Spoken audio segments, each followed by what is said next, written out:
How's it going, Eliminators? Today, we're going to be replacing some broken transmission brackets on a Hustler Raptor SD zero-turn riding lawnmower. So with that being said, let's get right into it.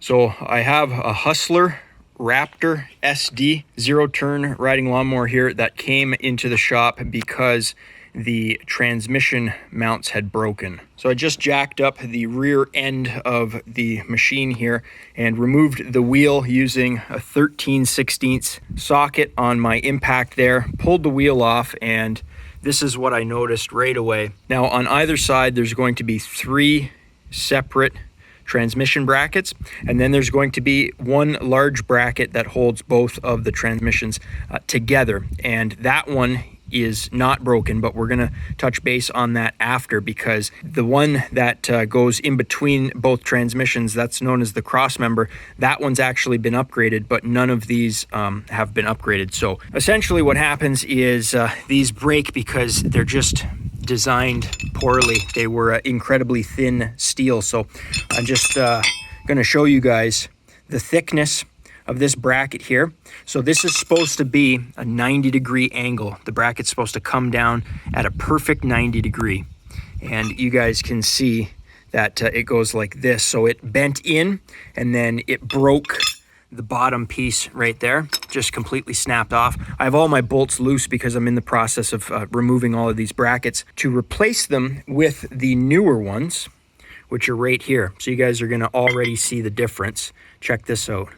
Thin steel, and then we got nice thick 1/4-inch steel, and then it'll end up looking a little something like this. So you guys are going to see way beefier, way stronger. That should not break. As for part numbers, basically what I did was I got the model number off of this machine, and I'll show you how to get that. So on the front left side of the machine, there's going to be a sticker down here. You guys can see that this one is model 938670 Hustler. So I just went on Google and I typed that model number in, and then I put parts diagram after it, and I pulled up a website that had pretty much all the parts for this machine, and I had to select the category that was called frame, and then under the frame segment, then I was able to select all my individual brackets. And I have a printout here.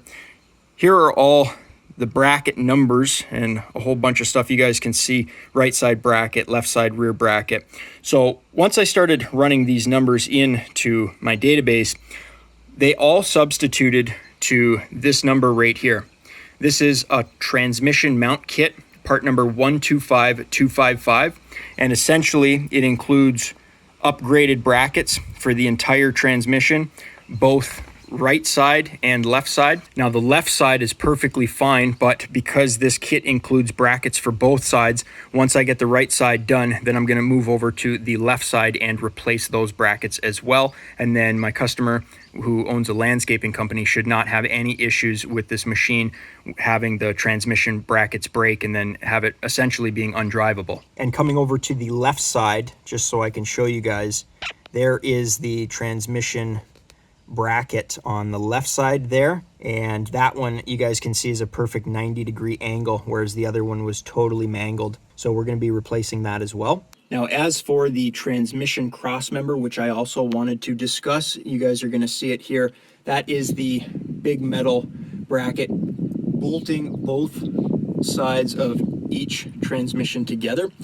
This model here has the upgraded cross member already installed, but I'm going to put a picture up on screen so you guys will see the difference between the two, because there is an older version and then there is a newer version. Obviously, the newer version you guys will see is much beefier and is the one that is installed on this model currently. But if you guys do not have this upgraded transmission cross member, the part number for that is a 123292, and that is a transmission cross member kit as well. So it comes with not only the cross member bracket, but also all of the mounting hardware that you will need.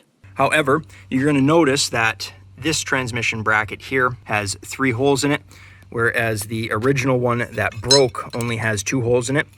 The reason for that is they want you to drill a 7/16 hole through the frame once you get this bolted up with the 4 bolts.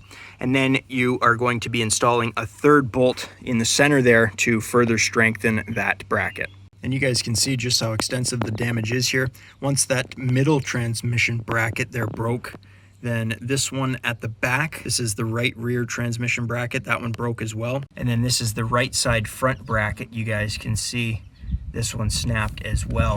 But with that being said, this video isn't going to be a full in-depth, how-to video, because I'm just going to be removing bolts, taking the old brackets out, bolting the new brackets in, and it's pretty straightforward. Essentially, I just wanted to post this video as an informational one, giving you guys the updated part numbers so that you can just call your local Hustler dealer, order the kits yourself, and do a replacement. It's quite simple. Obviously, you're going to need some impact guns, a couple of wrenches, and probably a hydraulic jack and maybe a couple jack stands, but you can easily do this yourselves, and you don't have to take it into a dealer unless your Hustler zero-turn riding lawnmower is still under warranty. Then they will cover it. Unfortunately, this one's out of the warranty period, so that's why the machine came to me, and that's why I'm doing the work. Okay, so I've got the 3 transmission brackets on the right side replaced. What a job that is. If you guys want to know which bolts to use where, when you pull one out, just match it up to one of the new ones. I kind of just dumped them all out and then grabbed them as I went, because when you take one out, some are longer than others. For instance, there's a shorter bolt here that goes to the back bracket because it only goes through one piece of bracket, whereas the front right side one, that bolt is longer because it's going through 2 pieces of bracket. So just be mindful of that. And I do have enough to do the left side, and this is where things are going to get a little interesting, because you may not have to replace all the brackets on the left side. If we look at the new brackets that they send us, they're 1/4 inch thick, and interestingly enough, the old brackets on the rear and the front were also 1/4 inch. The only issue is once that center bracket, the thin one, breaks, it puts more load on these brackets, obviously forward and back and up and down, so they end up breaking. So if you notice that your front and rear bracket is not broken, then you can just go ahead and replace the center bracket there to make things a little easier. I have yet to drill my 7/16 hole and put that through. Basically, I just wanted to get all the brackets bolted up, get them all snug, and then tighten them down so that I know that the transmission is in the proper position. Now, the only thing I did want to mention was that this kit does include instructions, so you should go over them just to familiarize yourself with this kit. It does come with a plate doubler, and this goes in behind the frame. So you're going to be using the longer bolts here instead of the shorter ones that you pull out. So then you're going to bolt that up via the 2 lower bolts. Then you can go ahead and drill your 7/16 hole blind. I know it's not ideal, but that's what you're going to have to do. And then you can go ahead and bolt up the 3rd nut and bolt there on the top. This repair is fairly straightforward. That's why I'm not doing a step-by-step video. The only thing that does make it difficult is that they have this slight angle here on the frame, so it's incredibly tricky to go up in behind and hold the nut while you're trying to put the bolt in there. So sometimes you might have to disconnect your linkages or move your jack stands and stuff like that to get access at all of the individual nuts and bolts. They also give you brand new grade 5 bolts to use, so I would highly recommend using the new hardware as well. Now, as I showed you guys, the center bracket on the left side of this machine is not broken, so I thought I was going to get lucky where I would just replace that one and I wouldn't have to do the rear or the front ones.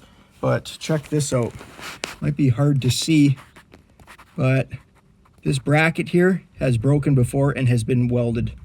Okay, so I have the other hole drilled here. Just be careful because there is hydraulic lines obviously for the transmission in behind the frame rail there. Now, the manual suggests using a 7/16 drill bit to drill these holes, but I found that was a little too big, so I downsized and I am using a 13/32 drill bit. It fit perfectly through the hole in the bracket and is the right size for the bolts that we are using. So I'm ready to finish up the right side. I'll get the wheel back on, then I'll move over to the left side. Okay, so I'm over here on the left side.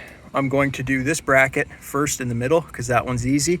and then that will hopefully keep the position of the transmission centered. And then once the new one's installed here and I got my third bolt with the plate doubler on the back, everything should be nice and secure. And then I can go ahead and replace the front and the rear on the left side, because now this might be difficult to see, but it appears that that one's been weld repaired as well. So because that one's been weld repaired too, the front and the back one are both coming out. Okay, now interestingly enough, they're supposed to give you 6 of the long bolts right there, because you have to remember we're installing the doubler plate on the back, so the regular shorter bolts that were originally installed, they won't fit anymore. The instructions say that I'm supposed to have 6 of the longer ones and I'm supposed to have 7 of the shorter ones, and instead I got like 15 short ones and I only had 4 of the longer ones. So I'm having to use some bolts here. They're both still grade 5 bolts, same thread, same length.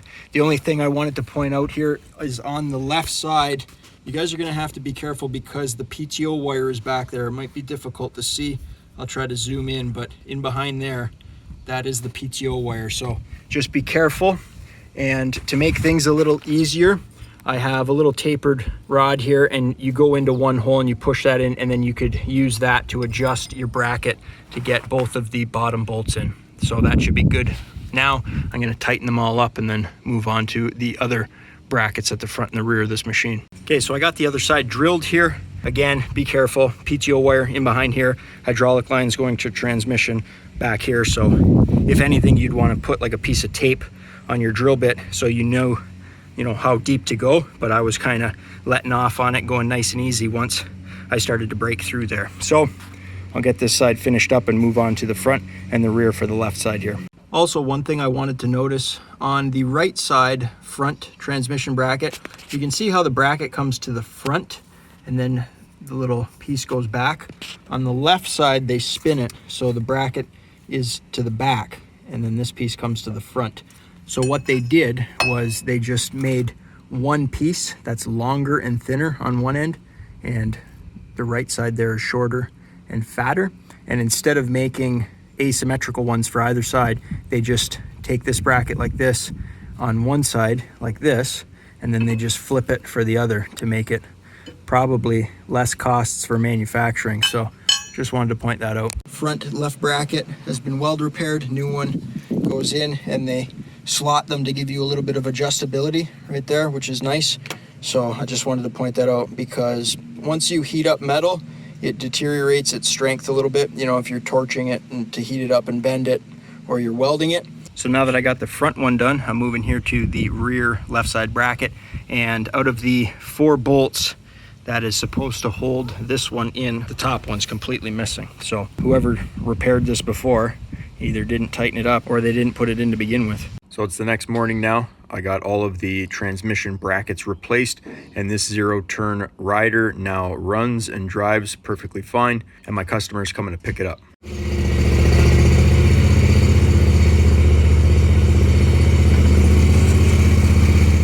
Well, that's going to wrap up today's video. This is a common problem on these Hustler Raptor SD 0-turn riding lawnmowers. Basically, these things are designed for residential use, but a lot of people use them for commercial purposes. And like I had mentioned, my customer does own a landscaping company and does just that. So the longer this piece of equipment sits here at my shop, the more downtime it means that my customer is losing money. So I was able to get this repair done within 24 hours, and he picked it up the very next morning. And with those upgraded transmission brackets, he will no longer have any issues with those brackets breaking. But with that being said, if you guys enjoyed the video, think about leaving me a thumbs up. It really helps me out. You can click here to subscribe and click over here to watch one of my previous videos. I upload every single week, so be sure to stop on by next week. Check channel out for new content. And as always, guys, thanks for watching.